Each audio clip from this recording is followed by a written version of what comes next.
Picture this. You wake up one morning to the sound of heavy machinery tearing apart something you've cherished for decades. You rush outside, still in your pajamas, only to watch a demolition crew systematically destroying the wooden bridge your grandfather built with his own hands 70 years ago. The bridge that connected your family property to the pristine lake where generations of your family learned to swim, fish, and find peace. But here's where this story takes a turn that nobody, not the HOA board, not the demolition crew, not even the million-dollar lakeside resort owners, saw coming. Because what they didn't realize when they made the decision to tear down my bridge without permission was that I held something far more powerful than they could have imagined. Something that would turn their luxurious waterfront paradise into a muddy wasteland in less than 12 hours. By the time the sun set that day, their $1.8 million resort, with its infinity pools, private docks, and manicured lawns, would be nothing more than a memory. The lake that made their property worth millions, gone. The exclusive waterfront access that justified their astronomical HOA fees, vanished. And the bridge they destroyed? Well, let's just say they would soon discover that some battles aren't worth fighting. This isn't just another HOA horror story. This is about what happens when petty power meets consequences nobody anticipated, and how one man's family legacy became the key to the most spectacular property dispute resolution in our county's history. My name is Marcus, and I've lived in Clearwater Estates for 38 years. But my family's connection to this land goes back much further than that. My grandfather, Thomas Whitmore, was one of the original property owners when this area was nothing more than untamed wilderness surrounding a natural spring-fed lake.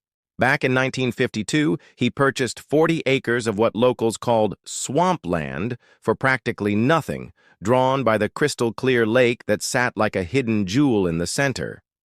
Thomas was a carpenter by trade, and he spent the better part of 2 years hand-building our family cabin and the bridge that would become the center of our world. That bridge wasn't just a convenience, it was a work of art.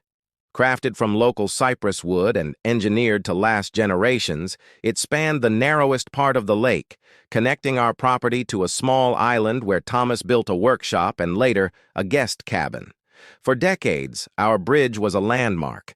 Families would paddle out in canoes just to admire the craftsmanship. Local photographers used it for wedding shoots. Children learned to dive from its sturdy railings into the deep, clear water below. It became as much a part of the lake's character as the ancient oak trees that shaded its banks. When Clearwater Estates was developed in the 1980s, the developers were smart enough to recognize the charm and history of our property. Rather than forcing us to conform to their master plan, they designed the entire community around preserving the natural beauty that drew people to the area in the first place. Our bridge was actually featured in their marketing materials as an example of the rustic elegance that made Clearwater Estates special. The HOA that formed during those early years was reasonable, focused primarily on maintaining property values while respecting the established character of the community. For nearly 2 decades, we coexisted peacefully. I served on the Architectural Review Committee, helped organize the annual lake cleanup, and even donated materials when the community decided to build additional walking trails. But communities change, and unfortunately, so do the people who run them. The trouble began about 5 years ago when Clearwater Estates started attracting a different type of resident. Instead of families looking for a peaceful lakeside community, we began seeing investors and developers who viewed our neighborhood as an opportunity to maximize profit.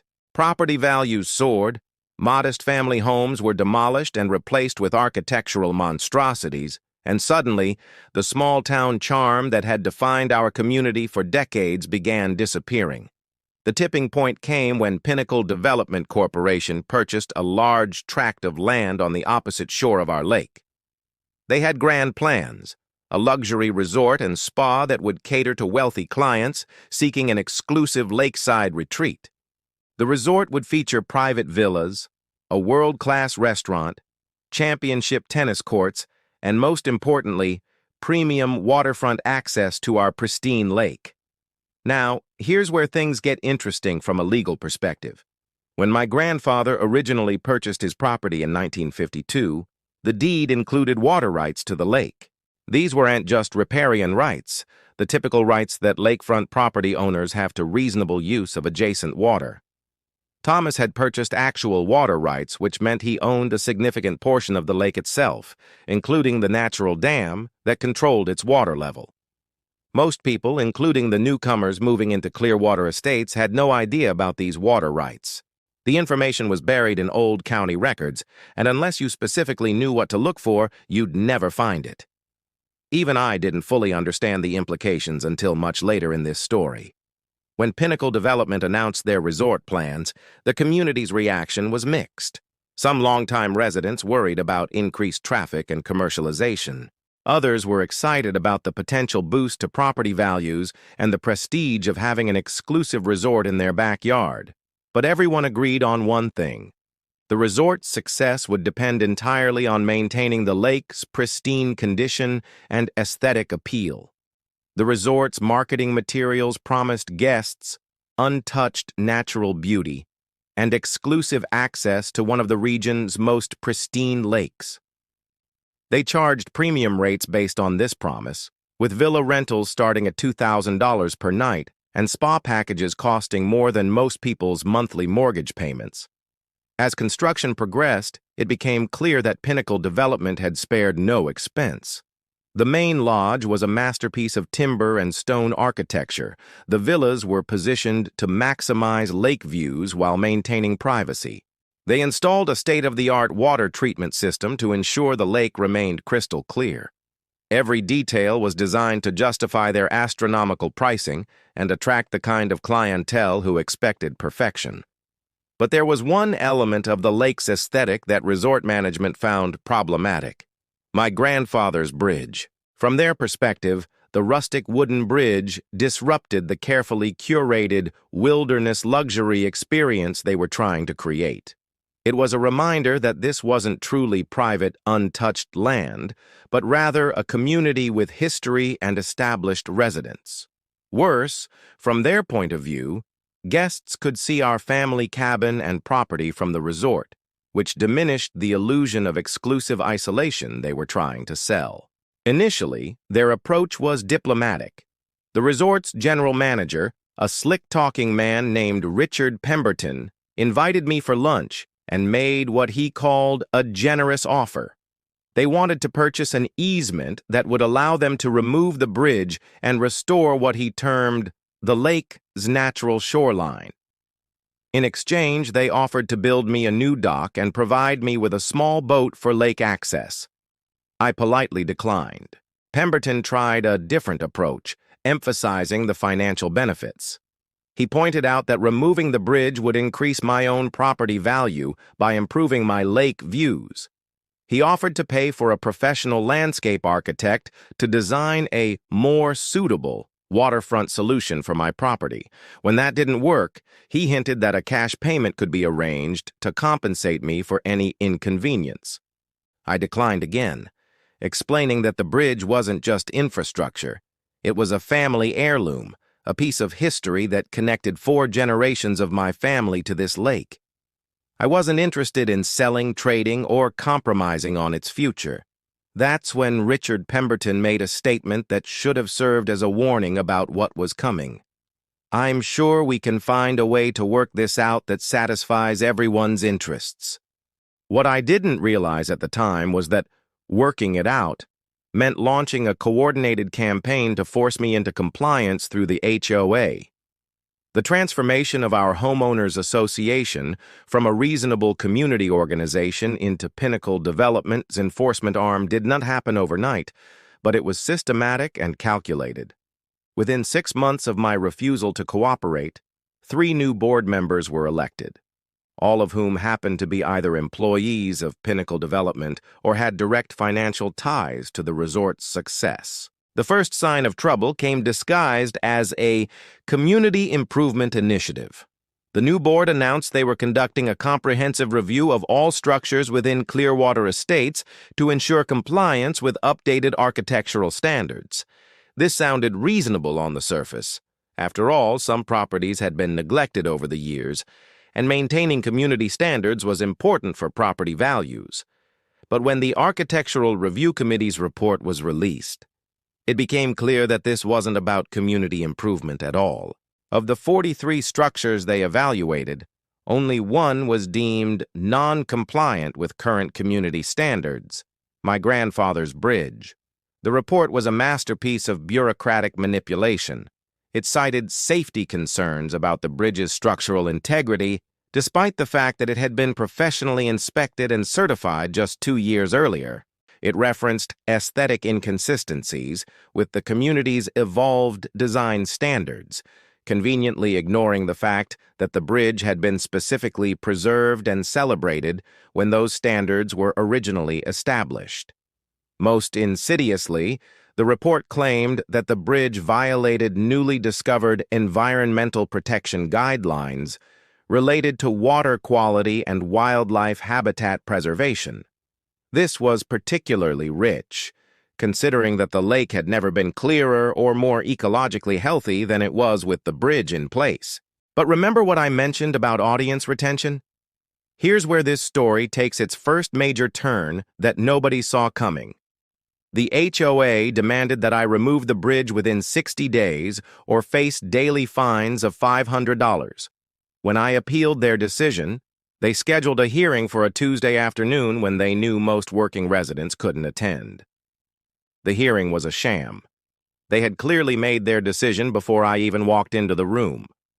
I hired an attorney, thinking that legal representation would help them understand both the bridge's historical significance and my legal rights as a property owner. My lawyer, Janet Morrison, was confident we had a strong case. The bridge predated all HOA covenants. I had maintained it in excellent condition, and the safety concerns cited in their report were demonstrably false.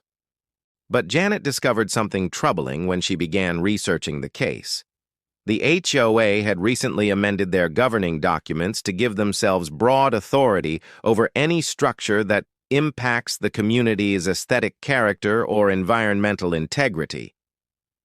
These amendments had been passed during a special meeting that was barely advertised, with only 12 residents in attendance. Even more concerning, the amendments included a clause that allowed the HOA to take immediate corrective action if a property owner failed to comply with architectural standards within the specified time frame. This wasn't just about fines anymore. They were claiming the legal authority to demolish my bridge themselves if I didn't cooperate. Janet filed for an injunction to prevent any action while we prepared our case, but the judge who heard our emergency petition was clearly unsympathetic to what he saw as a minor neighborhood dispute. He denied the injunction, stating that HOA architectural standards were reasonable community governance, and that property owners who chose to live in deed-restricted communities should expect to comply with evolving standards. The 60-day deadline came and went. True to their word, the $500 daily fines began accumulating. But I was about to surrender my family's heritage to accommodate a luxury resort's marketing fantasy. That's when things got truly ugly. The HOA's next move was to place a lien on my property for the unpaid fines.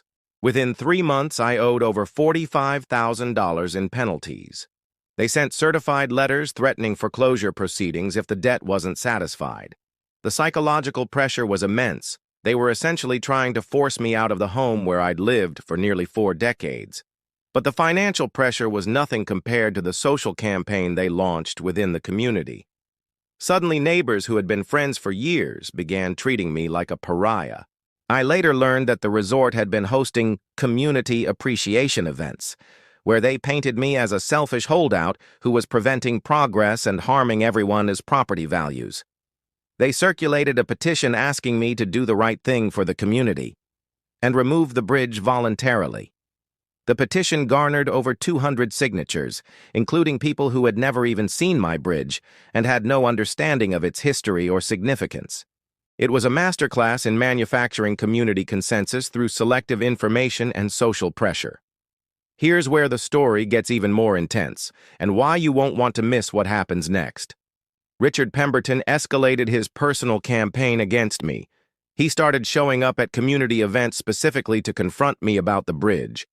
During one particularly unpleasant encounter at the annual 4th of July barbecue, he loudly declared that I was holding the entire community hostage with my stubborn refusal to compromise. The resort also began what could only be described as a harassment campaign. They positioned security personnel with binoculars to monitor my property, claiming they were conducting wildlife surveys for their environmental compliance program. Resort guests were encouraged to use the community's public walking trails that passed near my property, and many would stop to take photos and make disparaging comments about the bridge's appearance. Most troubling of all, the resort began filing complaints with County Environmental Services, claiming that my bridge was disrupting natural water flow patterns and potentially contributing to algae growth in other parts of the lake. These complaints were baseless. Independent water quality tests showed that the lake was in pristine condition, but each complaint triggered time-consuming investigations and inspections that added to the stress and pressure I was facing. The breaking point came during a community board meeting in late September. The HOA announced that they had received numerous safety complaints about the bridge and that they were accelerating their enforcement timeline. Instead of continuing to accumulate daily fines, they were going to exercise their authority to remove the bridge immediately and bill me for the costs. When I stood up to object, citing the pending legal challenges and my Constitutional Property Rights Board President Sandra Marsh, who I had recently discovered, was married to one of Pinnacle Development's senior executives, cut me off with a statement that still makes my blood boil. "Mr. Whitmore," she said, "your personal attachment to this structure is understandable, but it cannot supersede the community's collective interests. The bridge is going to be removed. The only question is whether you choose to cooperate or force us to take more drastic measures." The room erupted in applause. That night, I sat on my grandfather's bridge for what I feared might be the last time, watching the sunset paint the lake in brilliant shades of orange and gold. I thought about Thomas, about the countless hours he had spent crafting each beam and joint, about the generations of my family who had found peace and joy in this simple structure. That's when I remembered something my grandfather had told me years earlier, something I had never fully understood until that moment.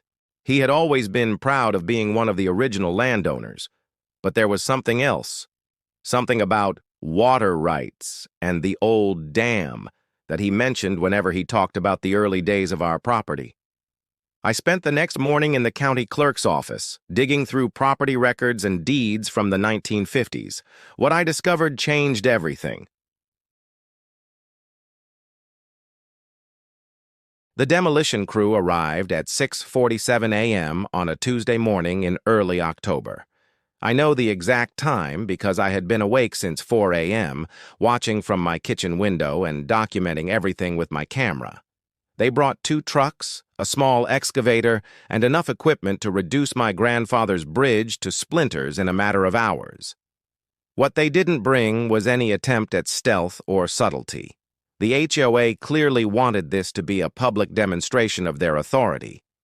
They had even arranged for Richard Pemberton to be present, presumably to witness their victory and ensure that his resort's aesthetic concerns were finally being addressed. I watched from my porch as the crew chief, a weathered man who clearly took no pleasure in what he was being asked to do, approached the bridge with obvious reluctance. Even from a distance, I could see that he appreciated the craftsmanship and historical value of what he was about to destroy. But business was business, and the HOA was paying his bill. The first swing of the excavator's hydraulic arm into the bridge's support structure felt like a physical blow to my chest. 70 years of family history, countless memories, and Thomas's incredible craftsmanship were being reduced to debris with cold mechanical efficiency. But here's what nobody, not the HOA board, not Richard Pemberton, not even the demolition crew, realized as they systematically destroyed my bridge. I had spent the previous 3 weeks implementing a plan that would make their victory celebration very short-lived. Remember those water rights I mentioned? The ones my grandfather had purchased back in 1952? After days of research in the county records, I had discovered that Thomas Whitmore hadn't just bought lakefront property. He had purchased controlling interest in the lake itself, including ownership of the natural earthen dam that regulated the water level. Most people assumed the lake was fed by natural springs and maintained by rainfall. They were partially right. Springs did contribute to the water supply. But what maintained the lake's depth and prevented it from being just another seasonal pond was an earthen dam that Thomas had reinforced and modified in the 1950s when he first developed his property. The dam wasn't obvious to casual observers. It looked like a natural ridge of land covered with mature trees and vegetation. But buried beneath decades of natural growth were the stone and concrete reinforcements that Thomas had installed to ensure consistent water levels for his family's enjoyment. Here's the critical point that nobody had bothered to research. Thomas's water rights included not just access to the lake, but legal authority to modify water flow and levels as needed for his property's use. These rights had never been transferred, sold, or relinquished. They were part of my inherited property deed, as valid and enforceable as my right to the land itself. While the HOA was focused on destroying my bridge, I had been quietly consulting with a hydrological engineer named Dr. Sarah Chen. Dr. Chen specialized in water management systems and had helped me understand exactly what modifications Thomas had made to the natural dam structure and how those modifications could be safely reversed. The beauty of my grandfather's engineering was that it was completely reversible. The concrete barriers and stone reinforcements he had installed could be removed without environmental damage, allowing the lake to return to its original seasonal water levels. During dry periods, instead of maintaining a consistent depth of 12 to 15 feet, the lake would naturally recede to depths of 3 to 4 feet, exposing vast areas of muddy shoreline. Dr. Chen had obtained all the necessary environmental permits for what we carefully described as restoration of natural water flow patterns. Since I owned the water rights and the modifications were designed to return the lake to its pre-development state, environmental agencies actually supported the project as beneficial habitat restoration. The permits were approved on Monday morning. The demolition crew finished destroying my bridge by Tuesday afternoon. And Tuesday evening, as Richard Pemberton and the HOA board were probably celebrating their victory, I began the process of opening my grandfather's dam. Now, you might be wondering how this story gets even more dramatic, but trust me, the best part is still coming. The process wasn't as simple as opening a valve or removing a few stones. Dr. Chen and her team had developed a careful plan to gradually reduce water levels over the course of several days, allowing wildlife to relocate and minimizing environmental impact. We started by removing the smaller barriers that controlled secondary flow channels. The first signs of dropping water levels were subtle.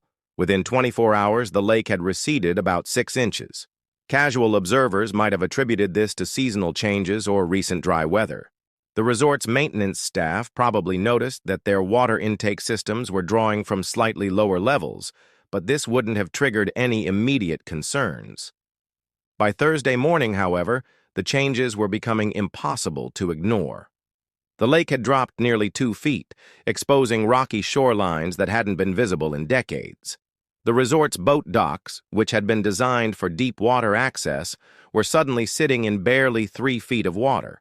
Richard Pemberton was the first to panic. I watched through binoculars as he stood on the resort's main dock, gesturing frantically while speaking on his cell phone. Resort guests who had paid premium rates for lakefront villa access were suddenly looking out at an increasingly muddy and unattractive shoreline instead of the pristine lake they had been promised.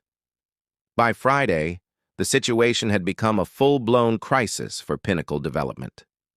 The lake had receded to less than half its normal depth. Expensive landscaping around the resort's waterfront areas was sitting high and dry, looking absurd and poorly planned. The infinity pools that were supposed to blend seamlessly with the lake's horizon now looked out over exposed mud flats and struggling aquatic vegetation. But the real panic began on Saturday morning when resort guests started demanding refunds.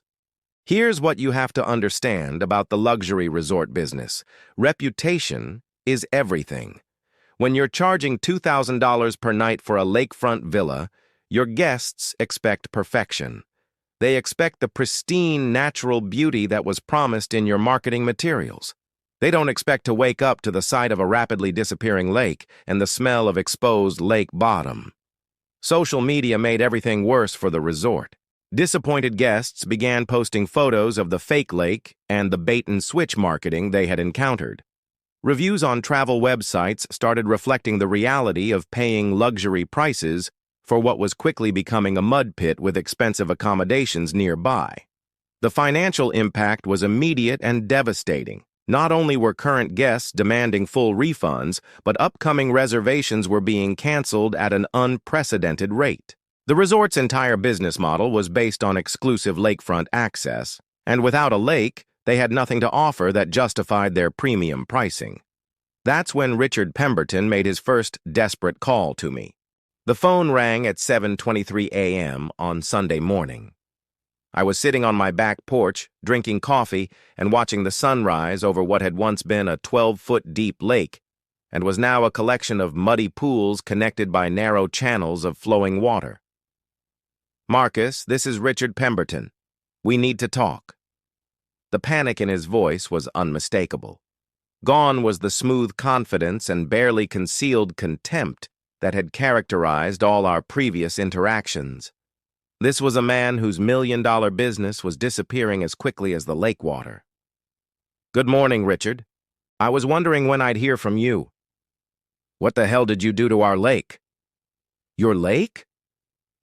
I couldn't help but chuckle. "I think you might want to check the property records before making ownership claims. But to answer your question, I simply restored the natural water flow patterns that my grandfather modified 70 years ago." There was a long silence on the other end of the line. I could practically hear the wheels turning as Richard tried to process the implications of what I was telling him.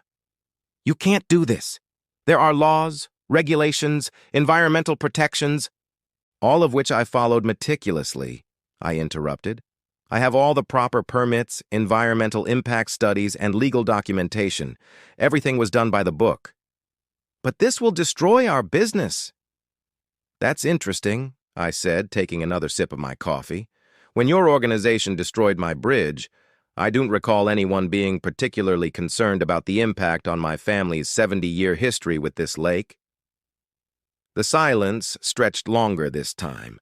When Richard finally spoke again, his voice had changed completely. The arrogance was gone, replaced by something approaching desperation. "What do you want?" And there it was, the question I had been waiting to hear.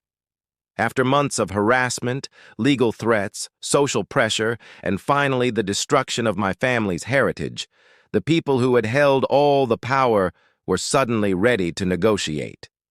"I want my bridge rebuilt, exactly as it was, using materials that match the original construction as closely as possible. I want all HOA fines and liens against my property removed. And I want a written agreement that my bridge and my water rights will never again be challenged by the HOA or any associated parties." That's going to be expensive. Not as expensive as operating a lakeless lakefront resort. The next few days were a masterclass in how quickly power dynamics can shift when the stakes become clear. Richard Pemberton, who had previously treated me like an obstacle to be removed, was suddenly calling twice a day with updates on their good faith efforts to meet my requirements. But here's where the story takes another unexpected turn that shows just how deep this conspiracy had been. The HOA board, faced with the reality that their actions had triggered an environmental and financial disaster, immediately began distancing themselves from the decisions that had led to this crisis. Sandra Marsh, the board president who had so confidently declared that my bridge would be removed regardless of my objections, suddenly claimed that she had been misled by incomplete information about the legal complexities involved. Other board members started revealing information they had previously kept hidden. It turned out that Pinnacle Development had not just influenced the HOA's decisions, they had essentially taken control of the organization through a combination of financial incentives and planted board members.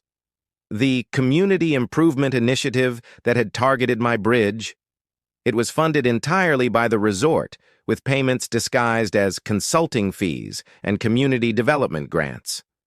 The architectural review that had declared my bridge non-compliant, it was conducted by a firm that was under contract to Pinnacle Development for other resort projects. Most damning of all, the legal fees for the HOA's campaign against me had been secretly paid by the resort, despite the fact that HOA bylaws specifically prohibited using community funds for actions that primarily benefit external commercial interests. When this information became public, and trust me, in a community our size, everything eventually becomes public, the reaction was swift and decisive. Property owners who had supported the bridge's removal suddenly realized they had been manipulated into participating in what was essentially a corporate takeover of their community organization. The revelation triggered a special election that resulted in the complete replacement of the HOA board. The new board's first official action was to formally apologize for the previous board's actions and to authorize whatever expenditures were necessary to resolve the crisis they had created. But the financial reckoning was just beginning, and it extended far beyond the cost of rebuilding my bridge. Pinnacle Development was facing a cascade of legal and financial problems that threatened the entire resort operation. Guest cancellations had cost them over $400,000 in direct refunds, with additional losses from canceled future bookings exceeding $1.2 million. Their insurance companies were refusing to cover losses related to what they classified as foreseeable consequences of improper due diligence. The resort's investors were furious. They had been assured that all environmental and legal issues had been thoroughly researched before construction began. The discovery that a single property owner held water rights that could essentially eliminate the lake had never been disclosed in any of the project's risk assessments. Several investors filed lawsuits claiming fraudulent misrepresentation. The resort's lenders began calling in loans based on material changes to the property's value and income potential. Within 2 months of my dam opening, Pinnacle Development was facing bankruptcy. But remember, this story isn't just about financial consequences. It's about justice, community, and the power of understanding your rights. The bridge reconstruction began in early December. Richard Pemberton, now desperate to restore water levels before the spring tourist season, spared no expense in ensuring that every detail matched my grandfather's original design. They hired master craftsmen who specialized in historical restoration. They sourced cypress lumber from the same region where Thomas had obtained his materials 70 years earlier. The irony wasn't lost on me that the bridge's reconstruction was far more expensive than simply maintaining the original structure would have been. But watching that bridge take shape again, seeing the same joinery techniques and design elements that my grandfather had used, was worth every penny, even though I wasn't paying for it. The new bridge was completed in late January, and I'll admit that seeing it spanning the lake again brought tears to my eyes. It wasn't exactly the same. No recreation could capture the patina and character that 7 decades had given the original structure. But it was close enough to honor Thomas's memory and restore my family's connection to the lake. Once the bridge was complete and all legal agreements were signed, I began the process of closing the dam and restoring the lake to its original depth. Dr. Chen had designed this process to be as gradual as the draining had been, allowing the ecosystem to adjust naturally as water levels rose. Watching the lake return was like watching the entire community come back to life. Property values, which had plummeted during the lake crisis, began recovering. The resort was able to resume operations, though at significantly reduced rates, while they rebuilt their reputation. Most importantly, neighbors who had been turned against each other by the conflict began the process of healing their relationships. But the story's impact extended far beyond our small community.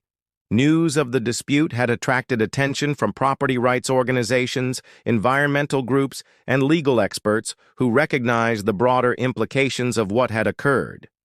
My case became a textbook example of how thorough research and understanding of property rights can shift power dynamics in disputes that initially seem hopeless. Law schools began using our situation as a case study in property law, environmental regulation, and community governance. HOA reform advocates pointed to our experience as evidence of how homeowners associations can be manipulated by outside commercial interests when proper oversight and transparency are lacking. The environmental aspects of the case also generated significant interest.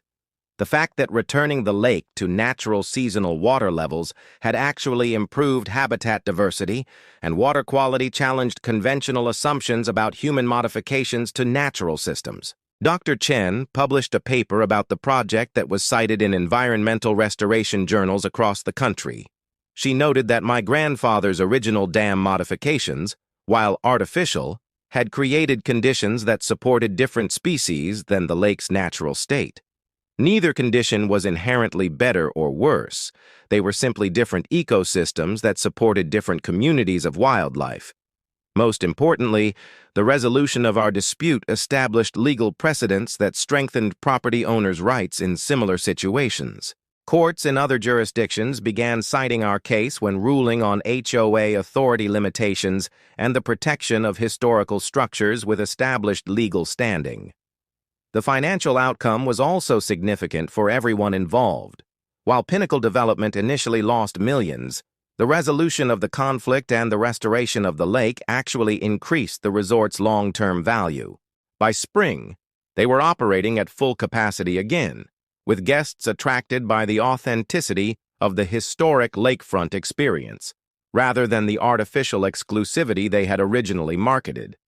Property values in Clearwater Estates ultimately rose to their highest levels ever, as buyers were attracted by the community's demonstrated commitment to preserving its character and the legal protections that our case had established for property owners' rights. The HOA also emerged stronger from the crisis. The new board implemented transparency requirements and oversight mechanisms that prevented future manipulation by outside interests. Community meetings became genuine forums for resident input rather than rubber stamps for predetermined decisions. But perhaps the most meaningful outcome was personal. The bridge that had been rebuilt became a symbol not just of my family's history, but of the entire community's resilience and commitment to preserving what made Clearwater Estates special. Children once again learned to dive from its railings into the clear water below. Local photographers resumed using it for wedding shoots. Families paddled out in canoes to admire its craftsmanship, just as they had for decades before the conflict began. On quiet evenings, I still sit on that bridge and think about my grandfather Thomas. I think about the foresight he showed in securing water rights that he probably never imagined would become crucial to protecting his legacy. I think about the craftsmanship he put into every joint and beam, building something designed to last for generations. But mostly I think about the lesson his story taught me. Sometimes the most powerful response to injustice isn't fighting harder. It is understanding the game better than your opponents do. The resort still operates successfully across the lake. Richard Pemberton and I have developed what you might call a respectful professional relationship. He occasionally waves when he sees me on the bridge, and I wave back. We both learned something valuable from our conflict, though I suspect we learned different lessons. The HOA continues to maintain community standards, but they do so with a much deeper appreciation for the legal complexity of property rights and the importance of respecting established structures that predate their authority. And every morning, I wake up to the sight of my grandfather's bridge spanning the crystal-clear lake, exactly where it belongs. Here's the question I want to leave you with. How many times do we allow ourselves to be intimidated by people who seem to hold all the power without taking the time to understand what power we actually have ourselves? How many battles are lost not because they couldn't be won, but because we didn't do the research to understand the real rules of the game? Because sometimes the difference between victory and defeat isn't about who has more money or influence. It's about who bothers to look up the original property deeds.